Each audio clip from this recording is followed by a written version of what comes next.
everybody, welcome back to RaiMagination. I'm Ray. No, this is not one of those pictures that you take out of a new frame before putting in the real photo.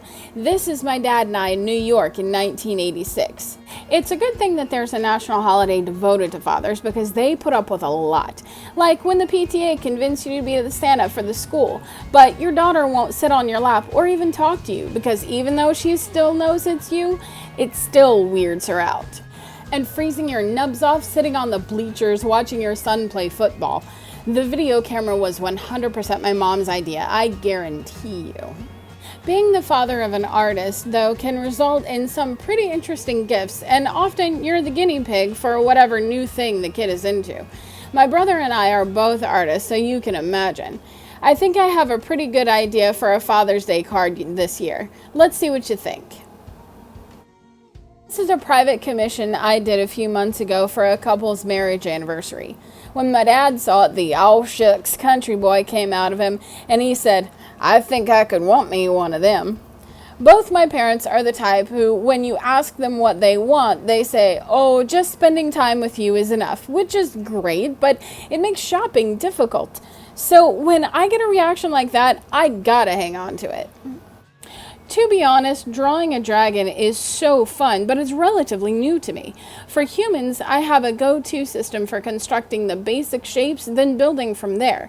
But dragons are shaped more like scaly dogs, which dogs are also something I don't draw too many of. So I just found myself diving in and adjusting things as I needed to. This is why it's important to sketch lightly so that erasing is easy. The commission piece that was the model for this was celebrating the love between a man and a woman, so it had softer aspects that appealed to both of them. But I thought that the tiled hearts in the background and the pink of the butterfly would not quite fit my dad as well. I decided to go with a fire theme for the butterfly since, well, dragons do breathe fire. The inside colored parts I made into ragged flames and the general shapes of a butterfly's pattern, and I roughened up the outer silhouette to match.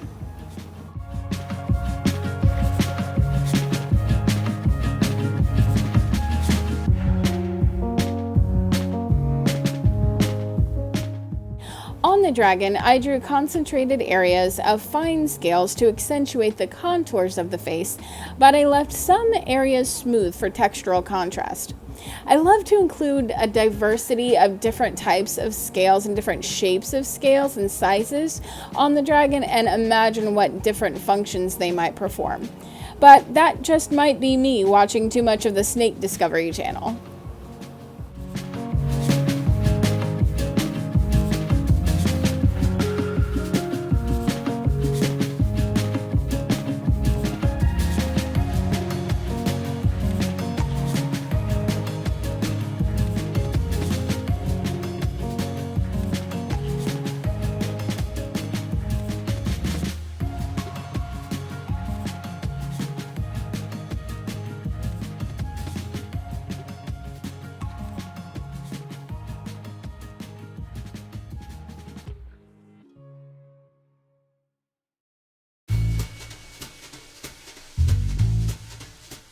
The line work I ink in with my Tombow hard point brush pen.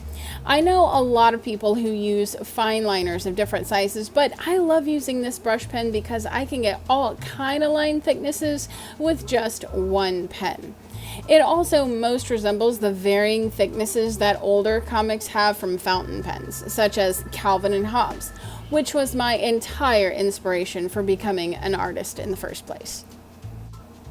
Now, you'll see me going back and forth quite a bit from place to place and then back to it. And that's just because I like to try to do a whole bunch of the thin or medium lines and then go back around the silhouette to make it nice and dark and bold to really make it pop.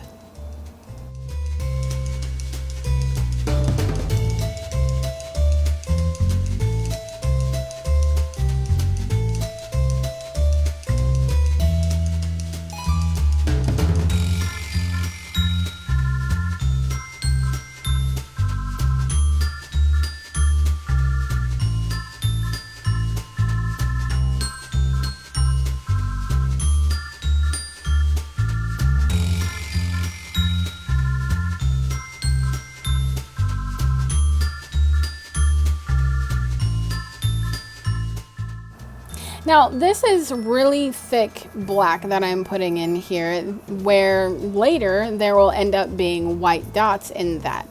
However, I have a white gel pen, and so that's what I'm going to add after I do all the coloring.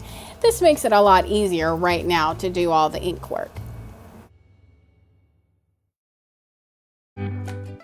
Okay, now that that part is done, we're going to take a little break to do some stretching. It's important when you're doing marathon drawing sessions to get up and move around every once in a while so your muscles don't get stiff and sore. My dad has been a medical massage therapist for over 25 years and has helped a lot of people. Give a man a fish and he eats for a day, but teach a man to fish and he eats for a lifetime. So today I'm going to show you some stretches that he has taught me that has saved my hands, first in college typing so many papers, and then in my marathon drawing binges. There are 4 positions.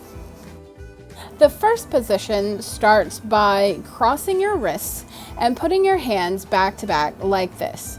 You can start with whichever hand you want, but I'm right-handed, so that's the one that I have to do most.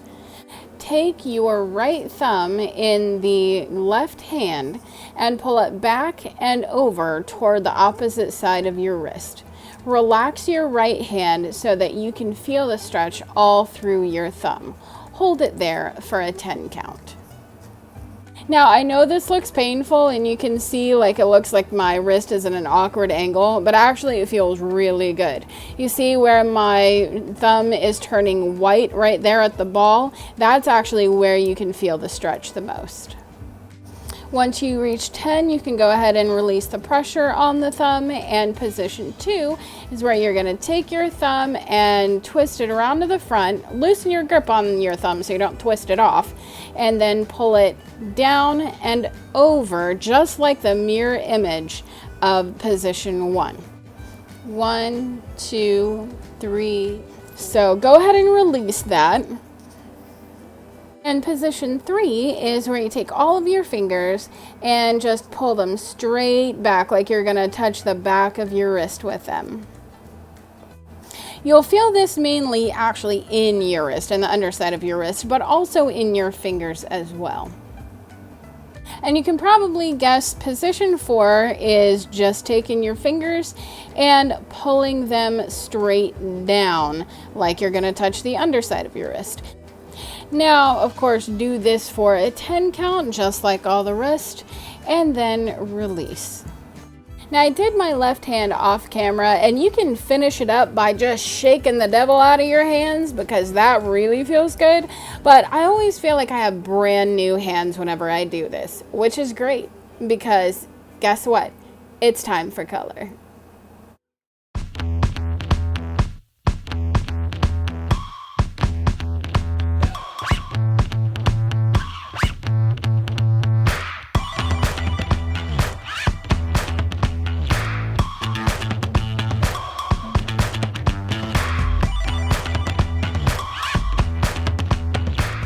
I used mostly the same colors in the butterfly's flames as I did in the dragon's head, horns, and dorsal scales, except that I used a bit more brownish coloring in the dragon to make it look more gold and accentuate the vibrance of the flames. In this piece, the butterfly is my light source, being, fire and all that, so that determined where I left white spots around the edges of the dragon that was facing it for rim lighting. I wanted to do some tiled background, even if it wasn't the hearts, but as I grid out the untouched paper for the background, I found myself in the same dilemma as with the pink butterfly, which was how to make it, I guess, more manly. So I decided instead of the hearts to go with an abstract flame shape that would go along with the fire in the butterfly. And I was still liking the purple on purple look because that's what worked and contrasted with the green of the dragon. So that's kind of what I stuck with. However, as I did it, it became pretty clear that whereas it did contrast nicely with the colors of the dragon, it did not go with the butterfly's aesthetic at all. Now I added some gel pen accents to see if it would look better after I did that, but not really. And so I tried to go darker and darker with the background and overall color, but that just smeared the silver gel pen ink and just didn't go right at all. So I decided to just go black. And well, as you can see, it made it have such a weird texture in the background and even smudged the outline of the butterfly that I just couldn't be proud of it. Or at least, you know, I like it, but I just wasn't as proud of it as I thought I should be to be able to give my dad something for Father's Day. So what do we do if something's not working? We do it over.